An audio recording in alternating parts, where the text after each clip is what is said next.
મિત્રો, એક માને બીજું શું જોઈએ? દોસ્તો, આજનો આ મહત્વપૂર્ણ પ્રસંગ હું તમને આ વિડીયોના માધ્યમથી સમજાવવા માંગુ છું. જો તમે તમારી વૃદ્ધાવસ્થામાં દુઃખી થવા નથી માંગતા તો આ બે વાતો ક્યારેય ન ભૂલતા. આજે હું તમને એક એવી સચ્ચાઈ સંભળાવવા જઈ રહ્યો છું જેનાથી આપણો બધાનો સાક્ષાત્કાર થવાનો છે. દરેકના જીવનમાં એક એવો દિવસ આવવાનો છે જેના વિશે આપણે પહેલાથી જ જાણી લેવું જોઈએ. શું ખબર એ સમયે આપણે આ દુનિયાની મોહ માયામાં આ બધું ન જોઈ શકીએ? આ વિડીયો બાળકથી લઈને વૃદ્ધ સુધી તમામ લોકોએ જોવો જોઈએ. મિત્રો, એ વાત તો તમે બધા જ જાણો છો કે વૃદ્ધાવસ્થા એ જીવનની આખરી અને સૌથી કઠિન અવસ્થા હોય છે. વૃદ્ધાવસ્થાના સમયે આપણે આપણા પોતાના લોકોની સૌથી વધારે જરૂરિયાત હોય છે. વૃદ્ધાવસ્થાના સમયે આપણે આપણા પોતાના લોકોની સૌથી વધારે જરૂરિયાત હોય છે. વૃદ્ધાવસ્થામાં આપણે આપણા સ્વજનોના સહારાની ખૂબ જરૂરિયાત હોય છે.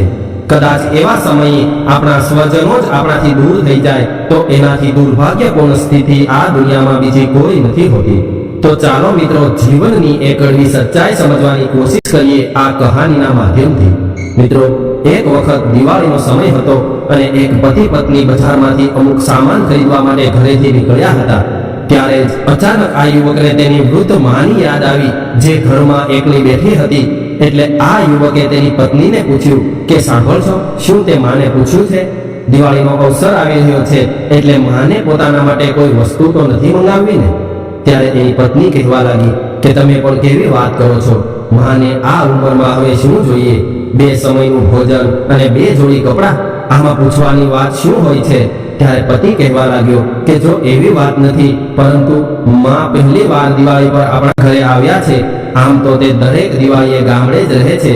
હું જાણું છું કે માને કોઈ વસ્તુ નથી જોઈતી, તો પણ એનું મન રાખવા માટે એને પૂછી લેતી તો સારું હોત. હવે પતિની વાત સાંભળીને પત્ની એકદમ પતિ પર ભડકી ગઈ અને કહેવા લાગી કે અરે, તમારી અંદર આટલો બધો પ્રેમ તમારી મા માટે ઉભરાઈ રહ્યો હોય તો તમે ખુદ જઈને કેમ નથી પૂછતા? અને આટલું કહીને પત્ની બેગ લઈને ઘરની બહાર નીકળી ગઈ. હવે પત્નીને નારાજ જોઈને આ યુવકનું મન માન્યું નહીં એટલે તરત જ તે પોતાની મા પાસે પહોંચ્યો અને કહેવા લાગ્યો કે માં, અમે દિવાળીનો સામાન ખરીદવા માટે બજારમાં જઈ રહ્યા છીએ અને કદાચ તમારે કાંઈ મંગાવવું હોય તો જણાવી દો, હું લેતો આવીશ. એટલે માં કહેવા લાગી દીકરા, મારે કાંઈ નથી જોઈતું. એટલે યુવકે ફરીવાર પૂછ્યું કે માં, જણાવી દો, તમે જે તમારી ઈચ્છા હોય એ મંગાવી લો, હું લેતો આવીશ. હવે દીકરાની જીદ જોઈને માએ કહ્યું ઠીક છે દીકરા, કદાચ તું મારા માટે કંઈક લાવવા જ માંગતો હોય તો ઊભો રહેજે, હું લખીને આપું છું. તારે અને તારી વહુએ મારા માટે ઘણી બધી ખરીદી કરવી પડશે. ક્યાંક તું ભૂલી ન જાય એટલા માટે લખી આપું છું. આટલું કહીને વૃદ્ધ માં રૂમની અંદર જતી રહી અને એક કાગળમાં લિસ્ટ બનાવીને દીકરાને આપી દીધું.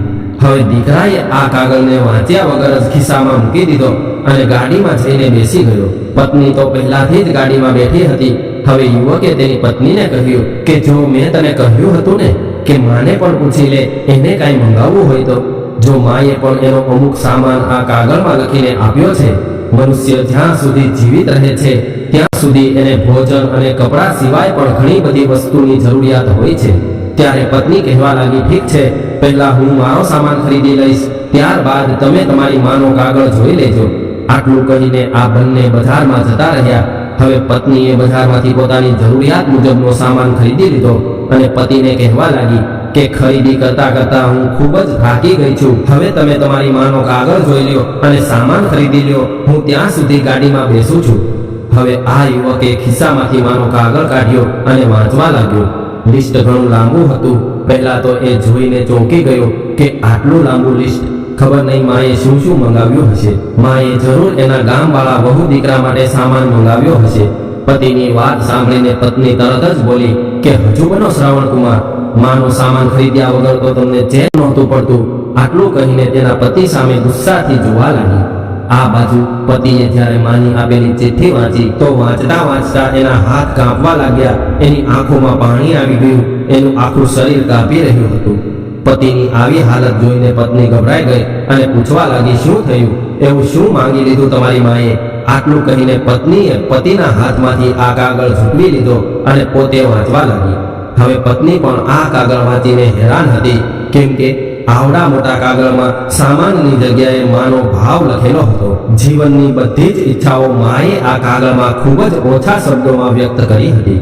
એમણે લખ્યું હતું કે બેટા, મારે દિવાળી પર તો શું, પરંતુ કોઈ પણ અવસર પર કોઈ ચીજ વસ્તુની જરૂરિયાત નથી, તો પણ તું જીદ કરી રહ્યો છો.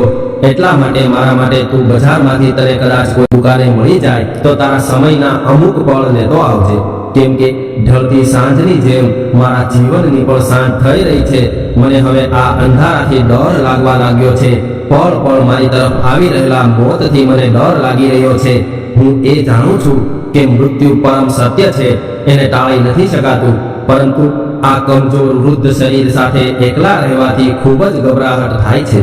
ખબર નહીં ક્યારે આ દીવો ઠરી જાય. એટલે જ્યાં સુધી હું તારી પાસે છું ત્યાં સુધી થોડો સમય મારી સાથે પણ ગુજારી લે. ભલે થોડા સમય માટે પણ મારી પાસે બેસીને મારી વૃદ્ધાવસ્થાનું એકલાપણું હળવું કરી દે. તું મારી પાસે બેસીશ તો વગર દીવો સળગાવીએ જ મારી સાંજ રોશન થઈ જશે. કેટલાય વર્ષોથી હું તારા માથામાં હાથ નથી ફેરવી શકી. ફરી એકવાર બાળક બનીને મારી ગોદમાં માથું રાખીને લેવી જા. હું મારી મમતા ભરી હથેળી તારા માથામાં ફેરવવા માંગુ છું. મારા દીકરાને મારી નજીક જોઈને હું મોતને પણ હસીને સહન કરી લઈશ. શું ખબર આવતી દિવાળી સુધી હું જીવિત રહું કે ન રહું. મિત્રો, માના ભાવની અંતિમ લાઈન વાંચતા વાંચતા પત્ની પણ જોર જોરથી રડવા લાગી. માતા પિતા જ્યારે વૃદ્ધ થાય છે ત્યારે આપણે લોકો આપણા ઘરમાં એને ડોસા ડોસીની શ્રેણીમાં રાખીએ છીએ. જે સમયે તેમને આપણા સહારાની સૌથી વધારે જરૂરિયાત હોય છે એવા સમયે જ આપણે એને એકલા છોડી દઈએ છીએ. એક તો વધતી ઉંમર અને ક્ષીણ થતી શરીરની શક્તિઓ, કમજોર આંખો અને કમજોર થયેલા હાથ પગ, ઉપરથી પોતાના સ્વજનોની દૂરી એને વધારે કમજોર બનાવી દે છે. આવા સમયે એ જાય તો ક્યાં જાય? દુઃખ દર્દની વાતો કોને સંભળાવે? જીવનમાં મોટા મોટા દુઃખ જોયા હોય છે, મોટા મોટા તોફાનોથી લડ્યા હોય છે. એવા સમયે પણ ખુદને કમજોર નથી પડવા દીધા, પરંતુ આજે જ્યારે વૃદ્ધાવસ્થામાં તેને પોતાનાઓએ એકલા છોડી દીધા છે એટલે તેઓ તૂટી ગયા છે. એમની બધી જ આશાઓ તૂટીને વિખેરાઈ ગઈ છે. આ વૃદ્ધ લોકો આપણા જીવનની એક ધરોહર છે, એટલે એમનું સન્માન અને દેખભાળ કરવી એ આપણી ફરજ છે. એવું વિચારીને કે હવે આપણા પણ વૃદ્ધ થવાના દિવસ નજીક આવી ગયા છે, ક્યાંક આપણને પણ આપણા પોતાના સ્વજનો છોડીને એકલા ન કરી દે, એટલે આવનારા સમય માટેની તૈયારી આપણે આજથી જ શરૂ કરી દેવી જોઈએ. કેમ કે મિત્રો, આપણા સારા ખરાબ કર્મોના ફળ હંમેશા આપણે જ ભોગવવાના હોય છે. જેવું આપણે વાવીએ છીએ એવું જ આપણને લણવા મળે છે. કદાચ કોઈ પત્ની પોતાના પતિની વૃદ્ધ માને પોતાની સાથે નથી રાખતી, તેમની સેવા નથી કરતી, કોઈ વૃદ્ધ માને એના દીકરાથી દૂર કરે છે, તો યાદ રાખજો, એ દિવસ દૂર નથી જ્યારે તમારા દીકરાની વહુ તમારી પાસેથી તમારા દીકરાને છીનવીને લઈ જશે. આ વૃદ્ધ લોકો ક્યાંયથી બનીને નથી આવતા. આપણે જ આપણી ઉંમરની સાથે આ વૃદ્ધાવસ્થાની દયનીય અવસ્થાએ પહોંચીએ છીએ. માની લઈએ કે દુનિયા મતલબી છે, પરંતુ તમે એટલા મતલબી ના બનો કે જે આપણને જીવન દેવાવાળા છે, આપણી ખુશીઓ માટે એમને પોતાની ખુશીઓની બલિ ચડાવી દીધી હોય. એવા માતા પિતાને વૃદ્ધાવસ્થા રૂપી અતિ દુઃખના સાગરમાં તડપવા માટે એકલા છોડીને ન જવું જોઈએ. મિત્રો, યાદ રાખજો, કર્મનું ફળ ભોગવવું જ પડે છે. જેવી રીતે આકાશ તરફ ઉછાળવામાં આવતું કીચડ પાછું આપણી ઉપર જ પડે છે. વૃદ્ધ માતા પિતા આપણા ઉપરવાળા છે, જેને આપણા મસ્તક પર બેસાડવાની જગ્યાએ પગથી રંગોળીએ છીએ. દુર્ભાગ્ય છે એવા સંતાનોનું જે પોતાના માતા પિતા સાથે આવો વ્યવહાર કરે છે. આવા સંતાનો બીજી વાર ક્યારેય મનુષ્યના સંતાન નથી બની શકતા, કેમ કે આવા સંતાનો પોતાની જવાબદારીઓ મનુષ્ય બનીને નથી નિભાવી શક્યા. મિત્રો, આ કહાની તમને કેવી લાગી કોમેન્ટમાં જણાવજો, અને પસંદ આવી હોય તો વિડીયોને લાઈક, શેર અને ચેનલને સબસ્ક્રાઇબ કરીને અમને પ્રોત્સાહિત કરવાનું ભૂલતા નહીં. હર હર મહાદેવ.